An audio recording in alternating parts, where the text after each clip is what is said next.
say, hey, hey, hey, leave it like we're renegades. Hey, hey, hey, hey, leave it like we're renegades, renegades,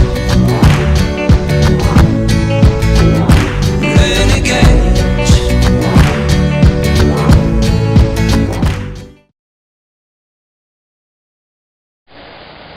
Hey guys, MC here, and today marks 20 years since J.K. Rowling, she got her first Harry Potter book published. In UK, it was originally Harry Potter and the Philosopher's Stone. In US, it became known later once it was published here as Harry Potter and the Sorcerer's Stone.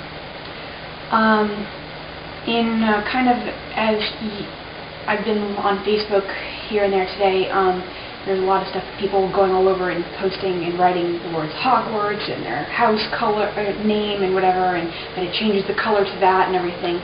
Here, I'm a proud Hufflepuff, and Hufflepuffs, we tend to get downplayed a lot and hidden in the background. However, there is a lot else that we do and that happens. And especially, that's one of the reasons why I absolutely love the movie Fantastic Beasts and Where to Find Them, because Newt Scamander is a Hufflepuff, and you see a lot of what else goes on, and their critical thinking, and a lot of other stuff that goes on. Anyway, what I wanted to talk about today here, instead of just showing something that I did, I wanted to actually talk about something. Fear and Dementors. A while back, this goes back a couple years ago when I first started to read the books of Harry Potter. I was dealing with some major PTSD and anxiety and fear, and it was when I was reading the books the first time that it finally dawned on me that there's a whole different way of dealing with it that I had not known before, that it hadn't really dawned on me until then.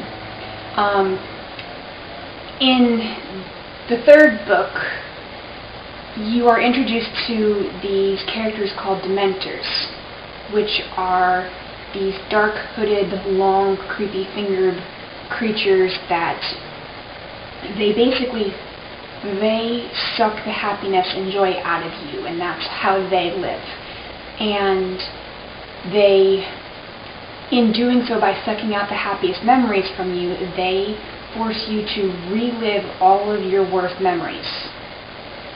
And for some people, that's worse than others. For people who have had traumatic experiences or who have anxiety, this can really affect them, and even just the smallest trigger or even nothing can set them off.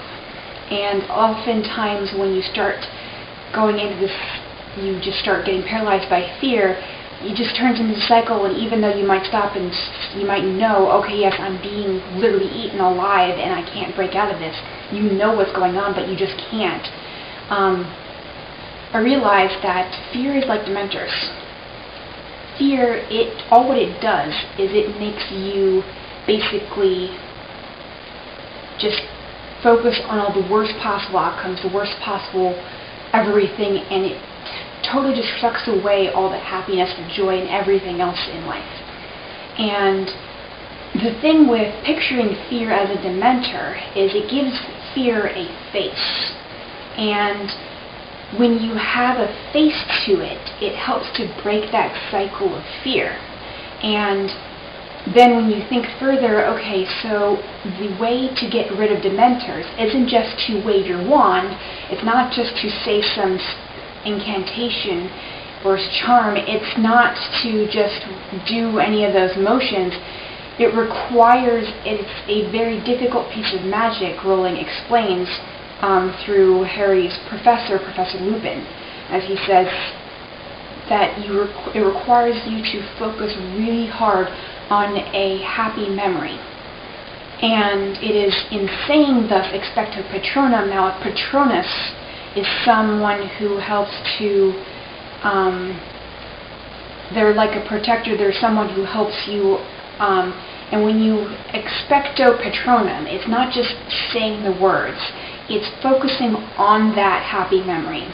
And also, when you get further into the books, when you realize, especially in book 7, the last book, when you have Harry as he is in Hogsmeade, and he had set off the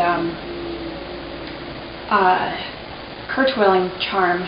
That was when they apparated into Hogsmeade, just before breaking into Hogwarts.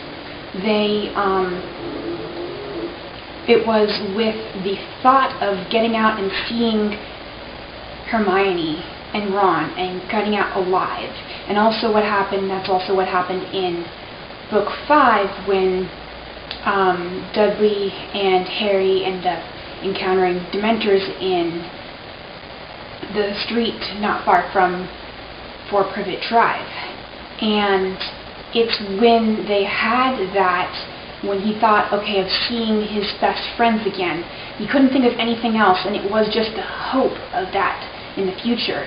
So even though he couldn't think of anything happy enough in the past, that he couldn't focus enough on that, it was with the hope and focusing on seeing his best friends again that he was able to produce the fully fledged Patronus, and which charged down the Dementors and made them leave. So focusing back onto life here, because as far as I know, I have not run into any actually properly working wands, even though I would love to have one. When you're being swallowed up by fear, the first thing is to realize, first of all, that it's a Dementor, give it a face, and then Expecto Patronum. But in our case, Expecto Patronum is focusing whether it's on a happy memory or a hopeful future, or also it can be focusing on something else that gives you something, whether it be music, or you have crafts, or talking with a friend, or cooking, or whatever it might be for you. Figure out what your Patronus is and focus on that.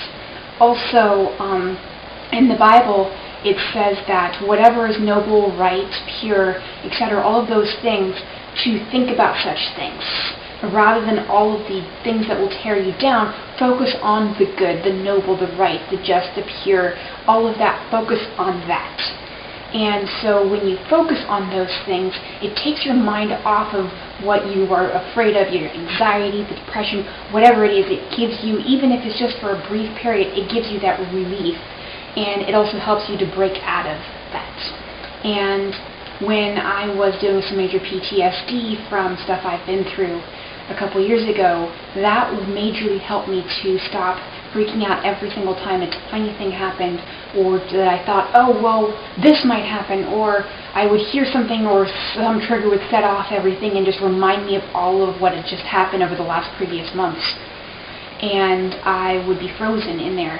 And it wasn't until, it was when I finally figured out how to have a Patronus, and at that time it was reading Harry Potter or listening to them, or music, or sewing, or reading, or something, but it was that something else that just helped me to remember. Also, I used to wear a Harry Potter house necklace, and often just feeling that, because I just do a lot of tactile stuff sometimes, having that reminder there around my neck also helped me to break it out of it before things got too bad and I was just completely out of it and couldn't focus on anything, couldn't do anything, couldn't break out of anything, and was just completely too overwhelmed.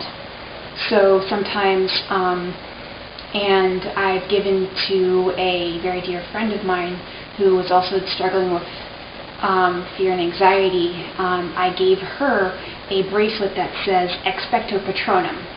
And so sometimes it might take something like that to wear just to remind you when you're dealing with that, okay, Expecto Patronum, focus on something else, think about what's noble, right, here, think about something else, don't let the Dementors completely eat away at you. And remember, it doesn't always have to be a hopeful thing or a happy memory in the past. And sometimes one day, a happy memory in the past might be sufficient for you. And the next day, it might not. And things change from day to day. So even if, you feel overwhelmed and it's different and it doesn't always help one day to the next, it is okay, because that also happens. It's just a part of life. And so But also, if something in the past is too painful for you, or something like a memory that used to be happy has changed to be horribly sad and you can't use that anymore, it's okay, because that happens. It's just a part of life. And sometimes the hope of something that might happen in the future, of seeing your best friend or seeing your sister or seeing someone else, that gives you the going on a trip or doing something, whatever it might be, that sometimes might help you break out of it. And it's not always the same thing that'll help you, focus on something else, but that's the concept behind the whole idea. So hopefully that helps some of you guys out there. It's helped me a lot. It's helped some other friends of mine that I've known, and I'm finally actually filming this and sharing this with you guys. Yeah. So happy Harry Potter, listening, reading, however you do it. Sometimes the audiobooks are amazing to give me something else to work on and to think about, or the movies, whatever it is, or reading your Bible, if that's what you do, or if it's listening to music, or if it's going for a run, or if it's getting into adaptive sports, or say trying out wheelchair tennis or basketball, or whatever it might be. There's more than just the fear and being stuck in it. And so, with that said, Expecto Patronum.